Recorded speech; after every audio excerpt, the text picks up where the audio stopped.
Welcome to HRS TV. My name is Oliver Monfredi from the University of Virginia. I'm delighted to welcome Dr. Alan Cheng, who's the Chief Medical and Clinical Officer at Medtronic. Welcome, Alan. Dr. Monfredi, thank you for having me. It's really great to see you here at HRX. And of course, HRX is all about innovation. So let's start off by talking about what you see as the real frontiers of innovation in the pacing field over the next 10 years or so. Yeah, you're singing my tune. I mean, I think innovation has been it's miraculous how much we've done in so little time. And I think with respect to innovation, I think there are specific areas. Now, specifically in Brady or in pacing, you know, we've seen the advent of leadless pacing. We're on the second generation of these micro devices where we're really trying to focus in on what patients need and what they want. An extended battery life where more than 80% of these people who get a micro will only need one micro for life. And so that takes them out of the lab again in their lifetime, and I'm sure that's good for everybody, including the hospitals. I think the other piece of this is we know that there's some individuals who really need that resynchronization piece because of pacing-induced cardiomyopathy. Not everyone, but some people. And that sort of portfolio of conduction system-related devices, whether it's the 3830 lead, which is that luminous lead, fixed helix, 4.1 French device, or the catheters that are coming with it. We're designing a new set of catheters that are really focused on putting the lead exactly where physicians want it. And so that's going to be really, really helpful and key. Right. And what about conduction system pacing in the sort of high voltage sphere? You know, where are we with that? Yeah, 100%. So that was the next sort of sequitur, right? Is to say, you know, what do we do with these individuals who need a defibrillator but also can benefit from conduction system pacing? And so we're really excited about the Omnia Secure lead, which is a single coil, integrated, bipolar, fixed 4.7 French helix lead that we just got approved with the FDA. We're going to be launching soon, but you saw some of the results in the late breaker at HRS a year or so ago, and the paper to follow suit. So we're really, really excited about how that might play into the mix. That part of the lead's approved, but the lead being in the left bundle branch pacing area has not been approved yet. Right. But hopefully we'll get that soon, and we'll be on our way with that as well. Absolutely. Now, of course, not everybody needs a transvenous lead to get high-power therapy. And so, you know, thinking about innovations in that field compared to, you know, where we were 10 years ago, maybe you could speak a little bit to where we are with extravascular ICD. Crazy, right? I mean, just 40 or 50 years ago, this was an open heart surgery procedure to put a defibrillator in. Yep. You had to be in the hospital weeks after the procedure. And now we're doing this in a couple hours, 2-3 hours, whatever the case may be. This extravascular ICD is really trying to move that portion of the ICD side of things one step forward. You know, with the original sub-Q ICD, there was a lot of trade-offs that you had to get done. This one actually tries to put some of those things back. With ATP, the battery life is now about 11 plus years, similar to what you see in the pectoral implants.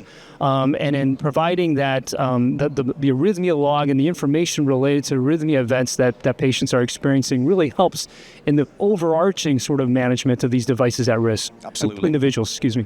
You referenced ventricular resynchronization and conduction system pacing. I know another frontier that we're all excited about in the field of electrophysiology is atrial conduction system pacing. I wonder if you could speak to that a little bit, and you know where we are and where we might be in 2 or 3 years' time. Yeah, Bachman's bundle pacing is really, really a hot and coming area. There's not only just adoption in the U.S., but we're seeing greater adoption around the world, actually. Right. And that really speaks to your earlier point about the need for really thinking about the innovation in the pacing space. It's not just about putting the lead anywhere that you get good pacing thresholds and good sensing. It's really being precise about where those leads need to be. And that's the goal for us from an innovation standpoint, is to provide the tools that physicians need to achieve the things that they need to achieve in a very predictable way. Yeah, fantastic. I'm going to ask you a little mischievous question now. When do you think we might get a dual chamber leadless conduction system pacer? Do you think that's achievable? And if so, is that achievable, do you think, in a single device? Or do you think that'd be a dual device? Yeah, it's a great question. So, you know, we thought about a dual chamber leadless system where you had one device in the atrium and one device in the ventricle before. And we just fundamentally didn't think it was a very elegant solution, right? Because when you put in different devices in different parts of the heart, you by definition have increased the number of procedures a patient needs over the lifetime of that device, right? Right. Because that battery in the atrium is going to go out and you got to change that one. And then the ventricle battery is going to go out and you got to change that one. And very seldomly will they sync. And so what we're working on right now is to try to figure out how to pace and sense both chambers with just one lead. We had some preliminary concept ideas that we presented at HRS a couple of years ago in an abstract in animals. And hopefully, with any luck, in a number of years, we'll get to that as a reality. That's really exciting. Yeah. I think that's a great frontier to aim for in the field of pacing.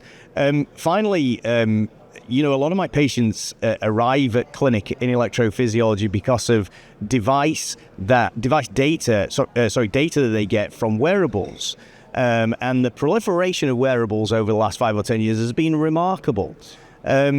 How do you, think that we're going to be able to integrate this absolute tidal wave of data that we're getting that's generated by patients? And how do you think that fits in to medical grade devices, whether that's a lubricord, a link, or a pacemaker? Yeah, I think it's a fabulous question. And I think there's no way around the wearable thing. I'm actually very excited about it. I wear around an Apple Watch when I run and, get some of the metrics I'm interested in understanding. So we think that there's a place for both of those sort of things, but they serve different functions. Mm-hmm. I think the wearable is one of the saving graces about it. It's really broadened people's awareness of just healthiness and just being health-wise and really knowing what your body is trying to tell you what to do. And it's more specifically with the heart side of things. I mean, they're giving you heart rates, sleeping sort of, patterns, all that sort of stuff. But I think the key thing to keep in mind is these commercially available devices that are wearables are not medical grade in terms of its, performance. And these medically grade devices like the Link are fine-tuned to really manage medical conditions. You take, for example, the Link 2 system, you have sensitivity in the 98 to 99% range, but at the same time, not a lot of false alerts. With some of the AccuRhythm and these AI-based algorithms that we've applied into many of these recordings, we've been able to reduce by more than 90% all these false alerts without compromising the sensitivity. So wearables are great, but they're not medical grade, and that's really, really key, especially when you're managing a medical condition. I think you make a great point. I think integration of the two is going to be key to the future health of our patients. Dr. Cheng, I really appreciate your time today. Thank you, sir. And Good to see you, sir. For HRS TV, I've been Oliver Monfredi.